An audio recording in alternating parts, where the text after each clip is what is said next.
y'all, it's me, Ebony, and I'm back with another video. So I hope y'all having a great Monday.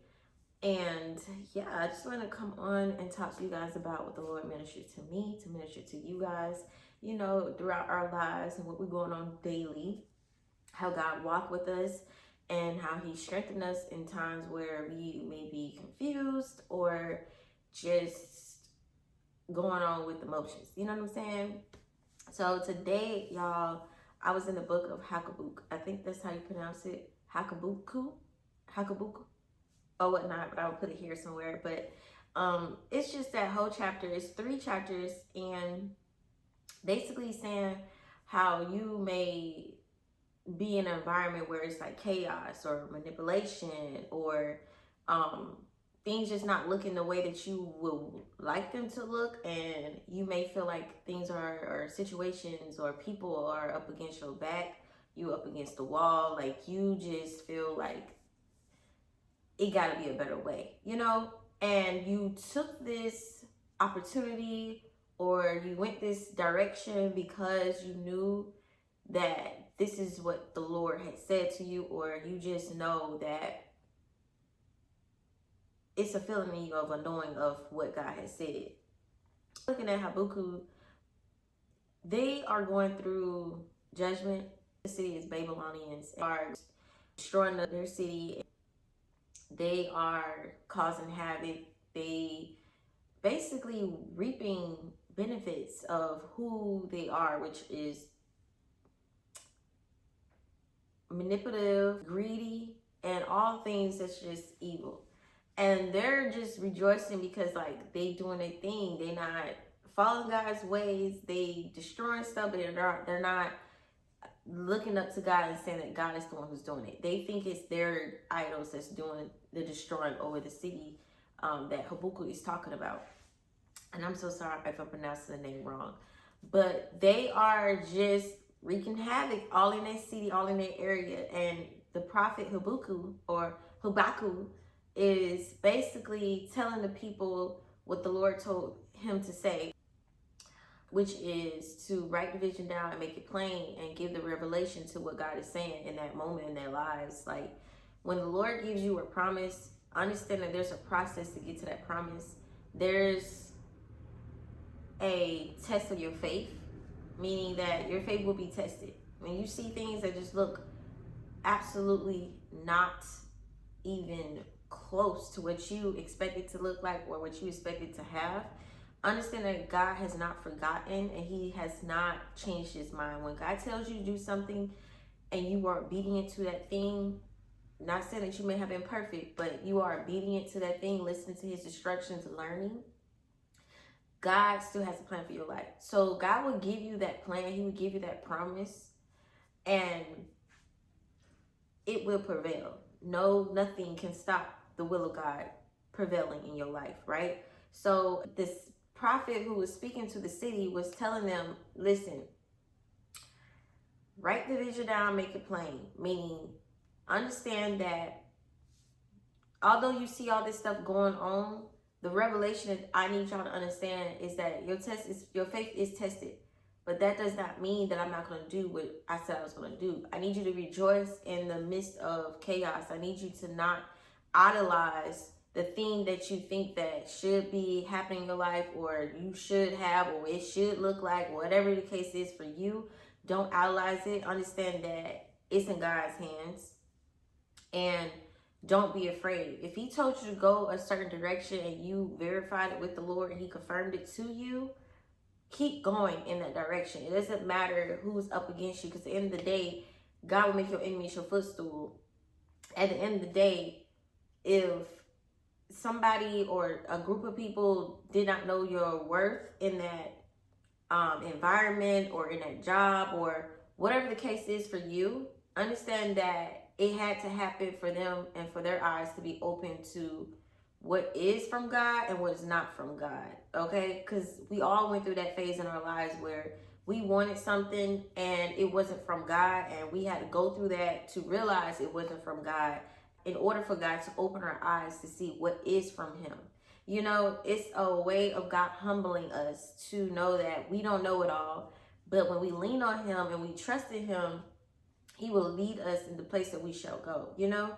And that's for you if you're the one that's been rejected off of jobs or people or situations or environments or apartments, whatever it is for you, whatever it is that you've been rejected on, understanding that rejection is for your protection in the midst of getting to the place that God needs you to go. But you have to understand that it's not only about you, because it's the people that's connected to you as well, for their eyes to be open, for some folks not to be in your facility when God bless you. You know what I'm saying? So sometimes God will allow people to reject situations, to reject environments, to not accept you, because that's not the place that you need to be, because he wants to bless you and not those other people. Those other people could be going through judgment or whatever the case is for them. But understand that God doesn't want everyone to be destroyed. He wants them to turn back. So it's up to them if they want to turn to God. But just look at the bigger picture. What God says is going to be for you, it's going to be for you. Nothing can stop it. You know what the Lord said. You know what God confirmed to you. You know the track record God showed you in the past, where, you know, he took you out of situations and you know, okay, this is how God speaks. I know when God tells you or me to remove ourselves from certain situations, and you move forward, you keep going, you pivot. Sometimes we may not always get it right. And when I say that, I mean, it looks like, what is this? But that's God allowing us to pivot into the place that he needs us to go. Okay? Like I said, God already knows your beginning, your in between, and your ending. He just needs you to follow him. Don't get discouraged because you thought you heard wrong, whatever the case may be. Understand that God still will give you the promise that he has over your life, but you just got to walk in a certain path to get there. And that path is with him. You know what I'm saying? So your faith will be tested. And that's what the Habakkuk was, like the prophet. So when I read this chapter multiple times, when it says write the vision down, make it plain. Okay, you can write the vision down, whatever it is that you want to do in your life. But at the same time, when I looked at it a different perspective, it was like God already had wrote down what you're going to do in your life. And when you're writing it down, what God already desired to place in your heart, he knows the steps of how you're going to get there. So that's what I mean about you may not always get it right, because your steps might not be the steps that God wants you to take. But if it's not the steps that God wants you to take, he's going to make you pivot into different directions. And you're going to look back and be like, oh, okay, I know why God did that way. And then you're going to be like, oh, okay, this is way better than what I expected. You know, like, for instance, for me, back in my past, like maybe 2020, when apartments was like $1,100, $1,000 or whatever, it was great, nice area and all, and I could not get an apartment for nothing, you know. And fast forward in 2022, 2 years later, at the end of the year, or was it 2023? I think it was 2023. 3 years later, at the end of the year, quit my job, you know what I'm saying? Had no 9 to 5, but I was doing other jobs that provided for me to do what I need to do, because God provided the job, of course.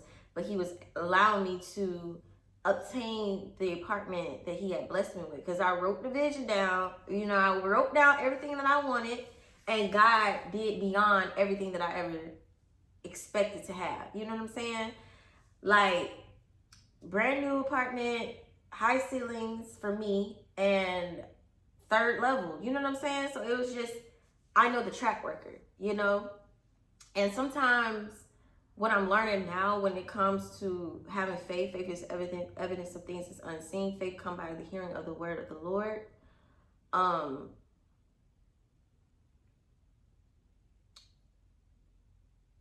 God would expand the way that he speaks to you. God would expand the way that he shows you that you're going in the right path. Let's say, for instance, God speaks to you a certain way, and you always see this way, but then it's like, okay, God, you show me this way, or this sign, but it ain't really moving. Like, what's going on? And he doesn't want you to be comfortable in just knowing that he speaks to you in that way. He will expand you. He will make your ears open up wider, if that makes sense. And the only people who would know what I'm talking about is the ones that's going through it now, where you're just like, okay, I know God showed me this, but it ain't nothing happening. What's going on? Just know that faith is the evidence of things that's unseen. Okay, you cannot just depend on that particular sign or whatever it is that God is showing you to make you feel like, okay, God showed me this, but it's not happening. That does not mean that it's not going to happen for you. Okay, in other words, it just means that faith is the evidence of things unseen. So whether you see signs or not, whatever it is, just know that what God promised over your life, it will come to pass. Okay, and that's all I really wanted to like touch bases on, just to let y'all know that God is going to bless you, and in that process, like, you know what the Lord had placed in your heart to do. Okay, sometimes you may feel like you're stuck, or sometimes you may feel like, what is this? I did this, but it's not, something's not clicking. Understand that that is your part of your process. It's part of your process. Your faith being tested, but you just got to keep knowing that through the track record of how God brought you to where you are today,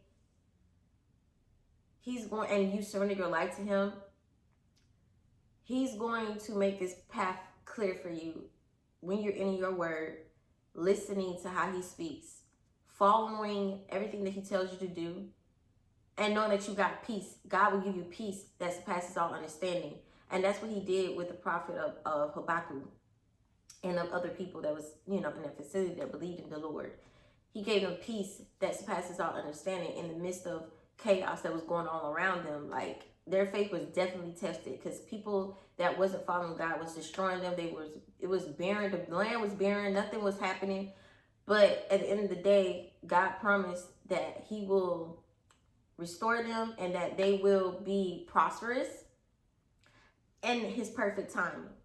And we may not understand why God does the things that he does, but in the end, we always receive beyond what we expected to have in the first place, And like I said, it's not always about us. It's the bigger picture, the people that's connected to us. Okay? So, yeah, that's all I wanted to say, y'all. And I will make another video, because I feel like this next video I'm going to make is going to be connected to this video, because, yeah. Anyways, I will see you guys next time.